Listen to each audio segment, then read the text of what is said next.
I'd like to thank the ADSA Graduate Student Division for giving me this opportunity. It's been always a pleasure talking about milk and dairy products.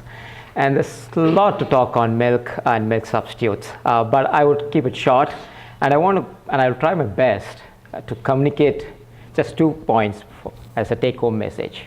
And in the following slides, you will see those 2 messages. So, while walking along the dairy aisle in a grocery store, what do you see? Obviously, we see milk. We also see other dairy products. But surprisingly, we might also see other products in the dairy aisle, like the almond milk or almond beverage, or soy milk, flax milk, and many more. Have you wondered why plant-based beverages carry the name milk? How many of you thought of it? Great. I didn't expect this many. So what does the law say? What does the law say? So according to the US Code of Federal Regulations, milk is defined as a lacteal secretion partially free of colostrum obtained by complete milking of 1 or more healthy cows. And it continues to include the percentage of fat and the percentage of milk solids, not fat. Plant-based beverages or milk substitutes, I like to call it plant-based beverages to be more specific and clear rather than calling it milk substitutes, do not have a standard of identity. So what do they do? How do the products which do not have standard of identity be in the market? What should be they called as? They can be called under an apt common name or a usual name that does not cause confusion to the consumers. Okay, this is where the difference is. So this is the law says this. It can be called under a common name or a usual name. Okay, let's see what the National Milk Producers Federation say. They say milk is basically a lacteal secretion from a mammal, and they do not agree any kind of liquid separated from plant sources.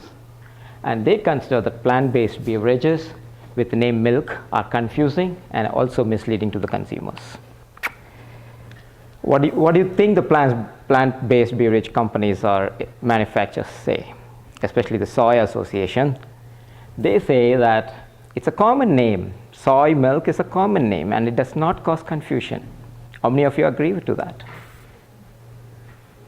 No, not much, but few agree to it and many don't. And personally, I don't believe that plant-based beverages should carry the name milk. One example I like to share is a friend of mine. She's from India. I'm also from India, and we have this habit of having almond powder in milk before we consume in the morning. So mixing almond powder in milk. And when she came to US, when she went to the grocery store and she saw almond milk, and she got confused, thinking that it is milk containing almond powder, but obviously it was not. So it is confusing. So personally, I too believe that it might consume, not all the consumers, but there might be quite a section of consumers who get confused by calling plant-based beverages as milk. Where does the FDA stand on this?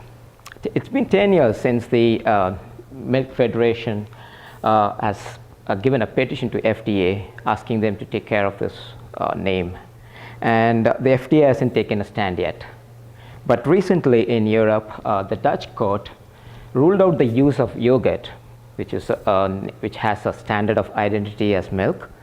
So the Dutch court has ruled out the use of yogurt in soy yogurt.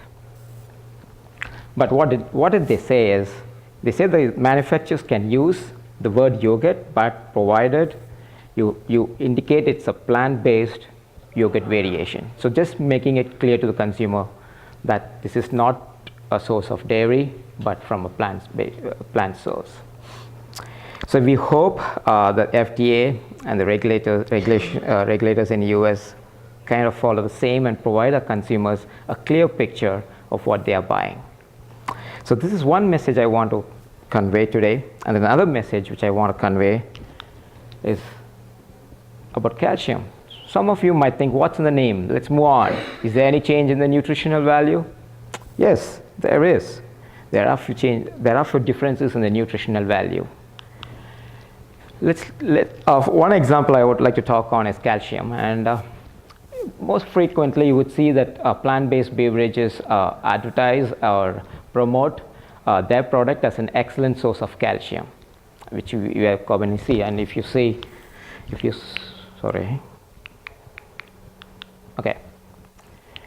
see here, I'm not sure if it's very clear to everyone. It says, it's not clear to me as well. Sorry, more calcium than dairy milk.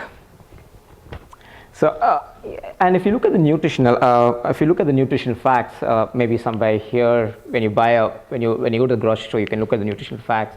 And if you look at for calcium, it says about 30% daily value, which is very similar to what you see in milk. Does that mean that you drink? Does that mean you're getting 30% daily value by consuming plant-based beverage drinks? No, not at all. Because the availability of calcium the amount of calcium depends on the bioavailability, and the calcium in plant-based beverages do not contain are not absorbed completely as the calcium in milk. For example, only 75% of calcium in plant-based beverages are absorbed compared to that of calcium from milk. And the main reason is that plant-based beverages have very less calcium in its original form. In the original form, it's about 1/6 of what is found in milk. I think 120 milligrams of calcium is found per 100 ml of milk, whereas in soy and other plant-based beverages, you have about 20 milligrams. So they need to increase the calcium. So what they do is they do fortification, and fortification is done by using other calcium sources like calcium carbonate, calcium chloride, tricalcium phosphate, and these are not always completely absorbed.